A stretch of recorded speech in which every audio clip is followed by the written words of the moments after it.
SIR নিয়ে তোলপাড় পড়ে গিয়েছে গোটা রাজ্য জুড়ে। ক্রমশই চড়ছে রাজনীতির পারদ। শাসক বিরোধী উভয় শিবির থেকেই উঠে আসছে নানান মন্তব্য, পাল্টা মন্তব্য, অভিযোগ পাল্টা অভিযোগ। এদিকে বিএলওরা কাজ করাও শুরু করে দিয়েছেন। যদিও বিএলওদের কাজ শুরুর আগেই বিএলওদের উদ্দেশ্যে বার্তা দিতে দেখা গেল তৃণমূলের সর্বভারতীয় সাধারণ সম্পাদক অভিষেক ব্যানার্জিকে। সোমবার সাংবাদিকদের সঙ্গে কথা বলার সময় অভিষেক বলেন যে বিএলওদের কি করা উচিত বিএলওরা সবাই নিজেরা ভালো করেই জানেন, কিন্তু বিজেপি যে আতঙ্কের পরিবেশ তৈরি করেছে, বিশেষত বিজেপির কিছু নেতা হুমকি দিচ্ছেন যে বিএলওদের নাকি গ্রেফতার করা হবে। আমরা তার বিরুদ্ধেও অভিযোগ করেছি। নির্বাচন কমিশন যদিও কোনো ব্যবস্থা নেয়নি। এরপরই বিএলওদের উদ্দেশ্যে নির্দিষ্ট বার্তা দেন অভিষেক। কি বলছেন তিনি শোনাবো আপনাদের। বিএলওদের কি কাজ করা উচিত বিএলওরা নিজেরা সবাই ভালো করে জানে, কিন্তু বিজেপি যে আতঙ্কের পরিবেশ তৈরি করছে, বিশেষ করে বিজেপির কিছু নেতা, তারা হুমকি দিচ্ছে যে বিএলওদের অ্যারেস্ট করা হবে। আমরা তার এগেনস্টে কমপ্লেনও করেছি। ইলেকশন কমিশন যদিও কোনো ব্যবস্থা নেয়নি, ইলেকশন কমিশনে তো গেরুয়াকরণ হয়ে গেছে। আমি সেই জন্যই ভারতের দেশের জাতীয় নির্বাচন কমিশনকে বিজেপির সহচরী সংস্থা বলি। বিজেপির ক্লোজ অ্যাসোসিয়েট, তারা বিজেপির কথায় অঙ্গুলি হেলনে চলে। তা না হলে আমরা যেই তথ্যগুলো দিচ্ছি তার কোনো সদুত্তর নেই, আমরা যেই কমপ্লেনগুলো করছি তার বিরুদ্ধে কোনো ব্যবস্থা নেই। আর এসআইআর ঘোষণা হওয়ার পর বিজেপি নেতারা বলে দিচ্ছে এত নাম বাদ যাবে, এত বিএলওকে অ্যারেস্ট করা হবে, তার বিরুদ্ধে তো ব্যবস্থা নেওয়ার দায় দায়িত্ব ইলেকশন কমিশনের।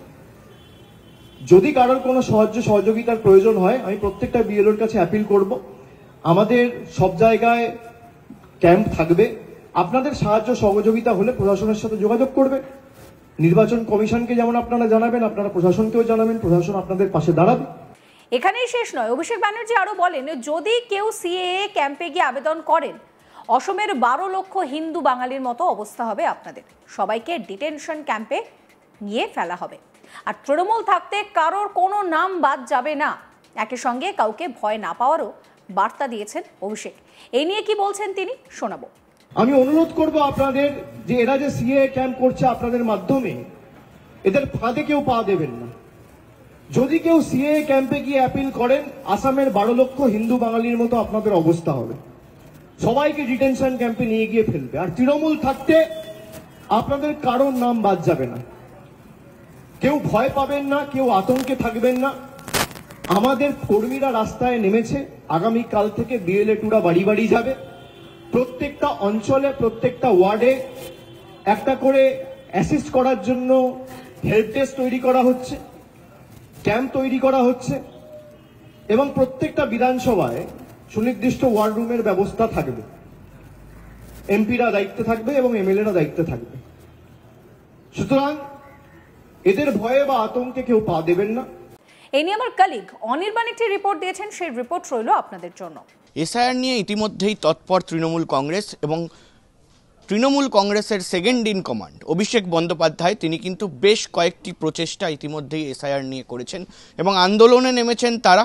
কিন্তু আন্দোলনের পাশাপাশি এই এসআইআরকে কিভাবে সুষ্ঠুভাবে করা যায় সেই দিকেও কিন্তু নজর রয়েছে অভিষেক বন্দ্যোপাধ্যায়ের। অর্থাৎ ইতিমধ্যেই তিনি এই এসআইআর নিয়ে বিভিন্ন জেলার সঙ্গে, বিভিন্ন বিএলএদের সঙ্গে এবং তার পাশাপাশি কিন্তু দলের কর্মী, সাংসদ, বিধায়ক থেকে শুরু করে কাউন্সিলর, ব্লক স্তরের কর্মীদের সঙ্গে তিনি বিভিন্নভাবে কথা বলেছেন। এবং আমরা এটাও দেখেছি যে একটি মিটিং ভার্চুয়ালি করা হয়, যে মিটিংয়ে কিন্তু সরাসরি একেবারে বার্তা দেওয়া হয় যে এসআইআরকে কিভাবে মোকাবেলা করতে হবে।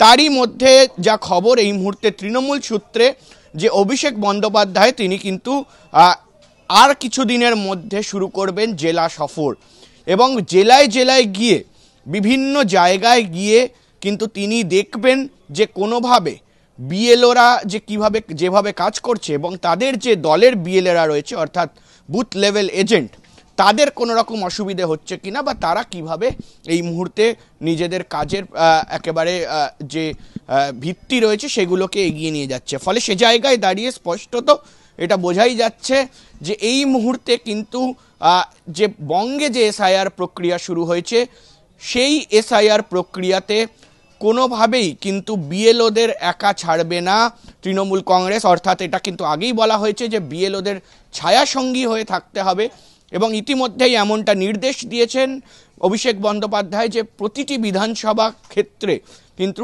15 জনের একটি দল গঠন করতে হবে এবং সেই দলের মধ্যে উচ্চ পর্যায়ের যারা উচ্চ পদস্থ তৃণমূল কর্মী রয়েছে, তার পাশাপাশি বিধায়ক থেকে শুরু করে বিভিন্ন ব্লক স্তরের যারা প্রেসিডেন্ট রয়েছেন, বিভিন্ন শাখা সংগঠনের যারা প্রেসিডেন্ট রয়েছেন, তাদেরকে সেখানে ইনভলভ করতে হবে এবং তার পাশাপাশি তাদেরকে ইনিশিয়েটিভ নিতে হবে।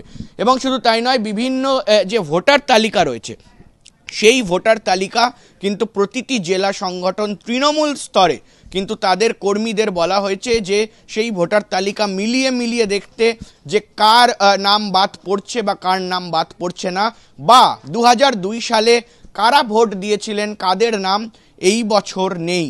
ফলে স্পষ্টত কিন্তু বোঝাই যাচ্ছে কোথাও গিয়ে যে অভিষেক বন্দ্যোপাধ্যায় তিনি কিন্তু বেশ তৎপর, এবং এমনটাও সূত্র মারফত খবর যে শুধুমাত্র অভিষেক বন্দ্যোপাধ্যায় নয়, আর কয়েকদিন গেলে মমতা বন্দ্যোপাধ্যায় তিনিও কিন্তু জেলা সফরে নামবেন।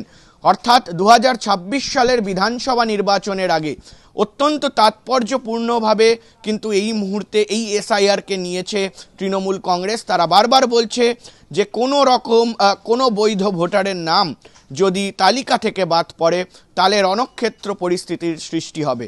ফলে সে জায়গায় দাঁড়িয়ে অভিষেক বন্দ্যোপাধ্যায় আর কিছুদিনের মধ্যেই কিন্তু তার যে কর্মসূচি রয়েছে সেই কর্মসূচি স্পষ্ট হয়ে যাবে যে কবে তিনি কোন জেলায় যাবেন এবং গিয়ে এজেন্টদের সঙ্গে কথা বলবেন, একেবারে তৃণমূল স্তরে শাখা সংগঠনের সঙ্গে কথা বলবেন যাতে এই এসআইআরকে সঠিকভাবে মোকাবেলা করা যায়।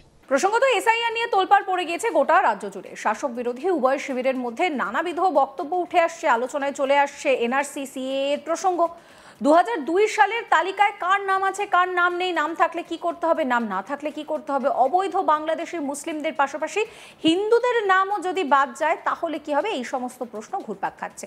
তবে এবার কিন্তু এই ধরনের মন্তব্যকে কেন্দ্র করে রীতিমতো শোরগোল পড়ে গেছে। এক বিজেপি নেতা বলেছেন যে তিনি একটা মন্তব্য করেছেন যাতে বোঝা যাচ্ছে যে এরকমভাবে কিন্তু নাম বাদ গেলেও বাদ যেতে পারে। যেসব হিন্দু অন্য দেশ থেকে ধর্মীয় কারণে অত্যাচারিত হয়ে এদেশে এসেছেন তাদের একজনেরও নাম বাদ যাবে না, তাদের জন্য সিএএ রয়েছে, বহু মানুষ আবেদন করেছেন, তাদের জন্য কিন্তু ইতিমধ্যেই অনেকে নাগরিকত্ব পেয়েছে, বাকিরাও পেয়ে যাবেন।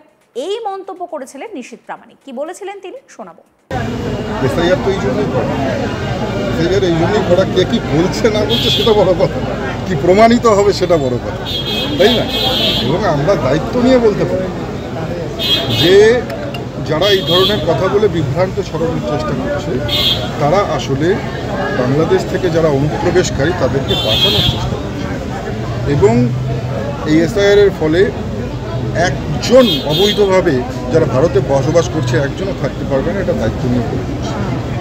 কারণ ভারতবর্ষের মাটিকে ভালোবেসে, ভারতবর্ষের এই মাটিতে জন্মগ্রহণ করে যারা এখানে বড় হয়েছে, যারা এখানকার যাদের অধিকার রয়েছে তাদের অধিকার ছিনিয়ে নেবার জন্য যেমন অবৈধ অনুপ্রবেশকারীদেরকে মান্যতা দেওয়া হবে না, ঠিক পাশাপাশি যারা একেবারে হিন্দুরা ধর্মীয়ভাবে প্রতারিত হয়ে ভারতবর্ষে এসছে, একজন প্রতারিত হিন্দু যারা বিভিন্ন দেশ থেকে এখানে এসছেন ধর্মীয়ভাবে অত্যাচারের শিকার হয়ে, তাদের একজনেরও নাম বাদ যাবে না। সিএ তাদের জন্য রয়েছে, সিটিজেনশিপ অ্যামেন্ডমেন্ট অ্যাক্ট তাদের জন্য রয়েছে।